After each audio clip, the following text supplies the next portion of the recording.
Welcome, my name is Drew and I'm the Aspiring Master, and today we're going to take a look at the 5 things you need to know about love. Let's get to it, shall we?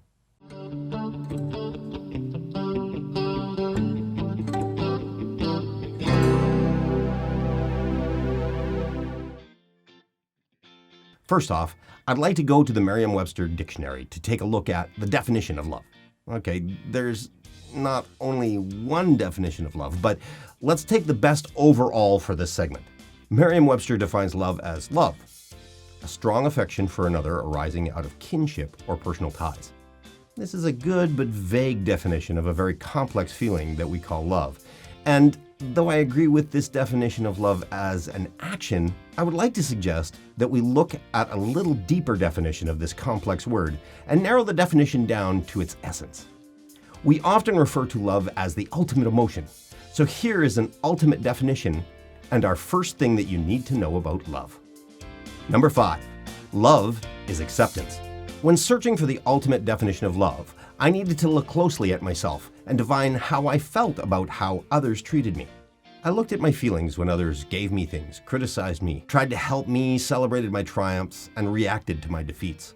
When I analyzed all of these experiences, I found one common thread. I felt attracted to people who accepted me as I am and didn't try to impose their ideas upon me, while still being honest and sharing. All in all, I found that I felt loved when I was being accepted, flaws and all. I have also talked to many others, and they too felt the same way in similar situations. When it came down to the times when they were feeling really loved, they felt they were being accepted and acceptable.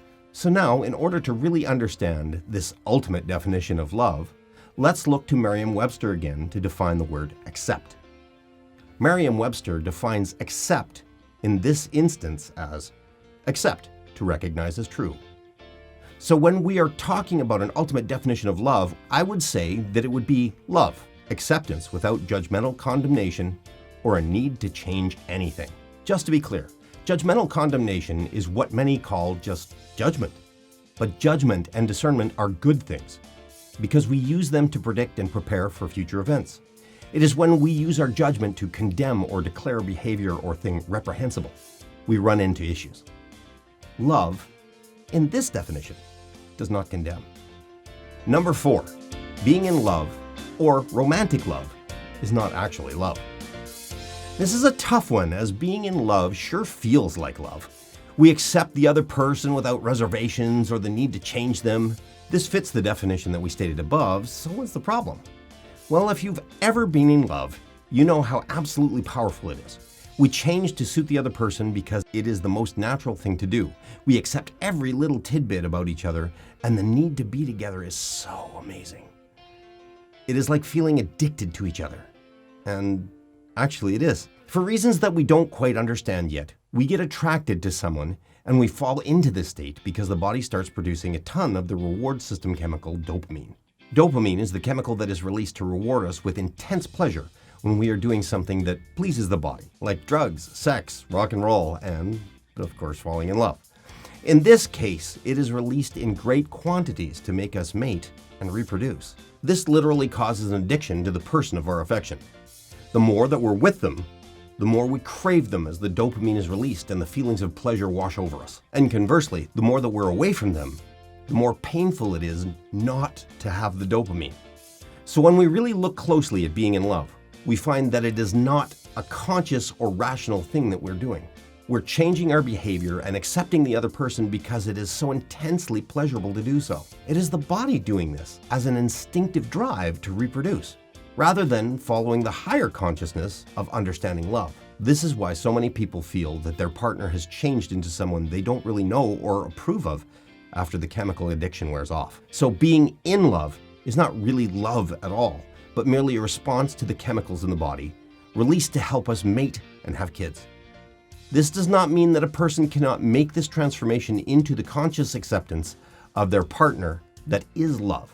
Just that romantic love is not really the conscious love that we defined above, but more a physical need expressed. If you haven't seen it, I'd highly recommend that you go to YouTube and search for Helen Fisher's TED Talk on The Brain in Love to help you see this slightly more in depth. I'll have the link in the description below for those interested. Number 3, love is not like. Because we use love to mean so many things in our lives, we often get confused between definitions. We use love to describe our favorite things, such as, I love chocolate ice cream, or I love my new car.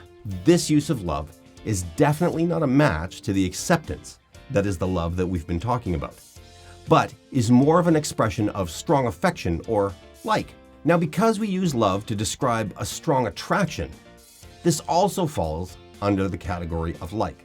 So let's look to our trusty Merriam-Webster to see what it says about like, shall we? Merriam-Webster says, like, to feel attraction toward or take pleasure in. Doesn't this sort of sound like what we have been calling love? I believe that we are confusing like for love a lot. I notice that when people leave a relationship, they say they have fallen out of love with their partner, but I beg to differ. I believe that they have fallen out of like, attraction, and pleasure with them. Let's take a closer look at this. The reason that we move away from some people and move towards other people is the amount of pleasure that we feel when we're around them. Or to say it in another way, the amount we like them and they like us. Which means proportionately, we feel more pleasure when we're with them than we feel displeasure. When we stop liking someone, we feel more displeasure than we feel pleasure when we're around them. This could be for many reasons, and one strong one is that we don't feel accepted or loved by that person anymore, or they don't bring us the pleasure that they did before. Therefore, we stop liking them, and this shuts down our access to the feeling of pleasure that we equate to love. So clearly, love is not like. This is why we can love someone and not like them at all. Number 2, love is the root positive emotion.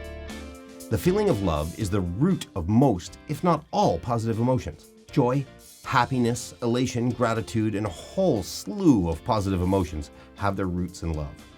Total acceptance without condemnational judgment leaves room for great feelings of affection, happiness, and gratitude towards other people and things.